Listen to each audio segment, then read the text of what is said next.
The Texas Longhorns are starting to crack before Ohio State has ever even got to Austin. And I don't think the biggest problem is Arch Manning. The bigger problem is that this looks exactly like the version of Texas we were told Steve Sarkeesian had finally eliminated.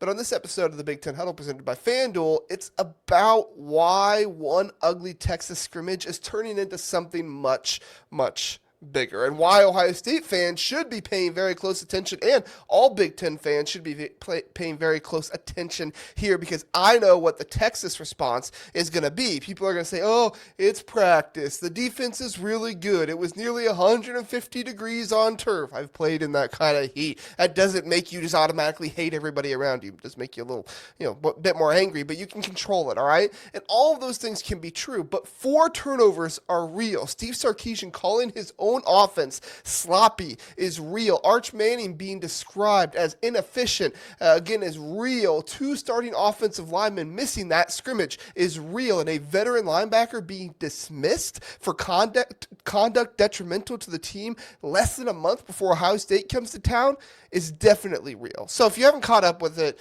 here's what's actually going on, all right? Texas went through its second major scrimmage of fall camp Saturday. Sark said the defense forced 4 turnovers, created third and long situations, rushed the passer, and had sticky coverage. The offense, the word he used was sloppy to describe them. He said there were too many errors and that Arch Manning started the scrimmage inefficiently before finishing better.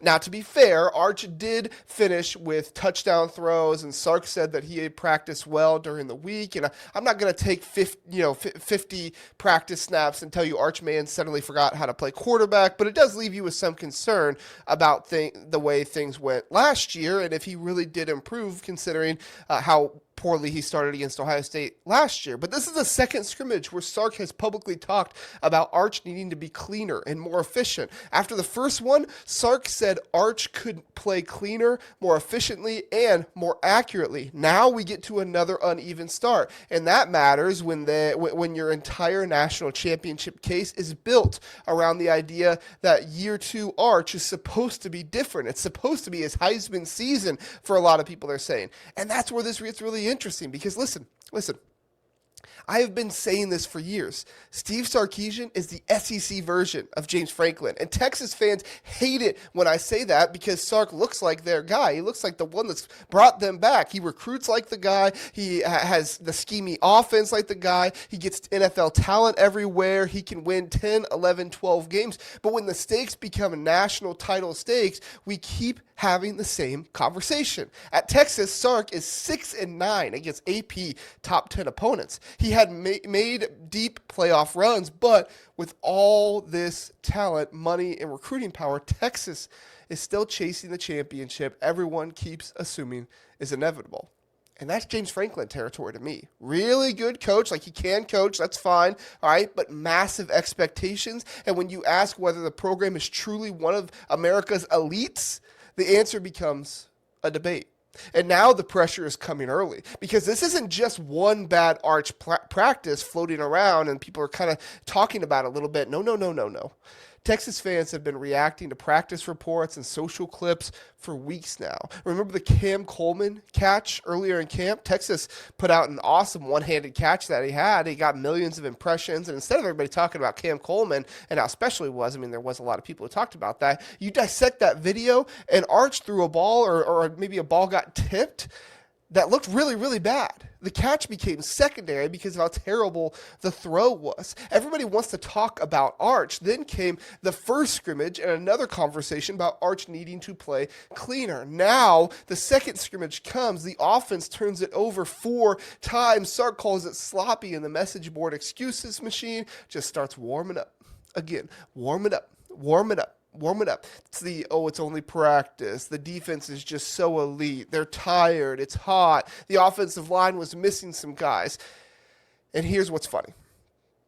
You could already see Texas fans making some of those exact arguments after the first scrimmage, saying not to worry about Arch, explaining the scrimmage format and everything there, arguing that practice interceptions don't necessarily translate to games. And some of those explanations do have legitimacy. to them, right? There are aspects of those things that are legitimate and do need to be talked about. But whenever Texas gets uncomfortable, there always seems to be a reason why what you just watched should not be counted. And now there are claims and screenshots circulating around Twitter or X, whatever you call it nowadays, that people identified as players' parents getting involved in the online mess. One of them was very prominent on Twitter. Look, I have not independently verified every one of those screenshots, so I'm not going to try to put somebody's name on this and pretend that I know exactly who said what. That would be a little irresponsible to do. Might get a few clicks, but I would be responsible. We'd be responsible, but think about where we already are. Family account drama being circulated, arch practice arguments, message board fighting, questions about the offense. Texas hasn't played one game yet. That tells you how combustible this situation already is. And then on top of that, you have Ty Anthony Smith, who gets dismissed. This is a veteran linebacker who played 28 games for Texas. Sark said it was for conduct detrimental to the team and said that he had to think about the team first. And that matters because Sark spent SEC Media Days talking about how committed this roster was to the mission and how players were holding one another accountable. But now it turns out Ty Anthony Smith, from everything, rumors out there, we don't know for sure, just got upset because he didn't win the middle linebacker job. When he's 215 pounds, he shouldn't be playing middle linebacker anyway. But one dismissal does not mean the entire locker room is destroyed. But you combine it with the sloppy offense, the offensive line concerns, the injury issues, which does go on the coach to a certain extent, and the online fighting around the online fighting around Arch. And I'm allowed to ask whether this supposedly fixed Texas culture is actually being stress tested right now. And Ohio State gets the first real chance to find out because FanDuel posted the line for Texas being favored by 1.5 points over Ohio State in Austin a while back, and Texas is still -1.5. Ohio State is +1.5. And I'm telling you right now, do not be surprised if that number moves. Ohio State is the preseason #1 team in the country. Their culture is elite. Their players are elite. Their talent is elite. Meanwhile, Texas is #5 when they're supposed to have one of the most talented teams in the country. It's because people don't trust Sark. If the National better start looking at what is happening in Austin, especially if Ohio State comes out and looks cleaner in week 1 and just looks like an efficiency machine, Ohio State +1.5, it's going to be awfully tempting. I would not be shocked at all if we start creeping closer to a pick'em here or just outright Ohio State being favored. Because what is Ohio State walking into? A Texas offensive line that is already beat up in fall camp. Trevor Gooseby has been dealing with a bone bruise. He's their left tackle. He might play against Ohio State, but that's still up in the air for question. Lawrence Seymour missed scrimmage too. Sark said he expects that the left side is going to need some work there. There's work all over the place, and Texas finished 90th nationally in rushing last season. The offensive line was already one of the biggest reasons to question this team. Now, put the group across from an Ohio State defense that knows exactly what Arch looked like when the Buckeyes made him uncomfortable last year.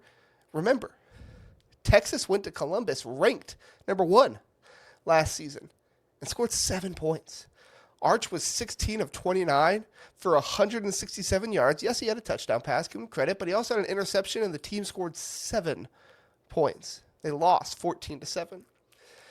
Ohio State made Texas play uncomfortable football. Texas couldn't solve it. They couldn't solve Matt Patricia because Matt Patricia knows exactly what Steve Sarkeesian wants to do.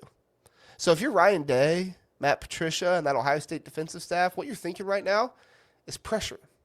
Make him prove the efficiency is fixed. Make that offensive line communicate, create long yardage situations, 3rd and long, all these terrible situations. But most importantly, do not let Texas settle into a comfortable rhythm where Sark makes the offense look easy. Saturday's scrimmage gave Ohio State the blueprint.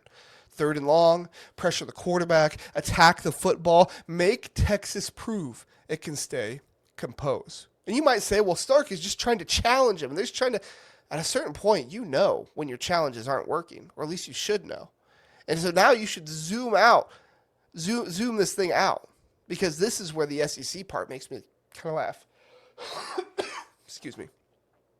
For 3 straight years, we've heard some version of why the Big Ten success needs an asterisk from the SEC. Michigan wins a national championship, then Ohio State wins it all, then Indiana wins it all. 3 straight national championships, 3 different Big Ten programs. Instead of simply admitting that the power structure of college football has shifted, there's always another explanation, another excuse. Another reason the SEC is still secretly better, even when nobody else keeps holding up the trophy. Oh no, there's something better. It's the strength of schedule. It's whatever it might be, and that's why this Texas story feels so familiar. Texas joined the SEC and got absorbed into the same hype machine. The recruiting, oh, it's great. Crown them national champions. You win in the portal, oh, it's great. Crown them national champions. That's LSU this season, if you didn't know. Arch looks good in the offseason workouts. Oh, great. Crown them national champions. That's what we want. Then something goes wrong, and suddenly the context becomes everything. Well, Ohio State doesn't need the excuses. Ohio State just needs to get there on September 12th, because I'm extremely confident in this Buckeyes team. And this is the part that Texas fans are going to misunderstand. I'm not saying that Texas stinks. Texas is extremely talented. They did not bring in bums this offseason. Arch can be really good this year. Will Muschamp, he's a great defensive coordinator hire. He's going to have a nasty defense, I think, this season. Sark is a good football coach, and that's exactly why good is no longer enough. Texas has spent years telling us it has championship talent. And all Sark has produced is playoff teams and teams who win in the playoffs against, Arizona State and Clemson, when Clemson stinks right now. Arch is no longer the inexperienced first-year starter. So what happens if Ohio State walks in to Austin and does it to him again? What happens if Arch starts slowly again? What happens if the offensive line struggles again? What happens if the turnovers show up again? Because that is when this stops being just a scrimmage. That is when all the message board anxiety, all the social media defensiveness, all the questions about Sark and big games, and all the pressure surrounding Arch Manning come crashing into one Saturday night. And that's why Ohio State plus 1.5 is really so fascinating right now on FanDuel. Texas may absolutely clean this up. All right, Texas is not down and out, and they are not going to be 6-6 this season, I don't think. Maybe they could. But maybe the scrimmage becomes meaningless by September. Maybe it doesn't. The cracks we're seeing in August might be exactly where Ohio State can break this thing wide open in September. But Texas is still favored today. We'll see if that stays the same. I'm just not convinced they should be. So if you want more Big Ten football analysis and talk and a little bit of SEC bashing here and there, go ahead and like and subscribe. Like the video so the algorithm knows to show you more, and subscribe so that way you see us in your feed. And tell me in the comments, is Texas still the team you're most worried about on the Ohio State schedule, or are you starting to smell another Buckeye win down there in Austin? We'd love to get your thoughts on it. Join us Tuesday nights at 9 p.m. Eastern Time, Sunday night, as we recap every week of games, and then Tuesday as we preview every week of games, 9 p.m. live here on YouTube Eastern Time, and then you can get it the next day on podcast when we post it there. All right, everybody. Thanks for listening and watching this episode of the Big Ten Huddle. Have a good one. We'll see you next time.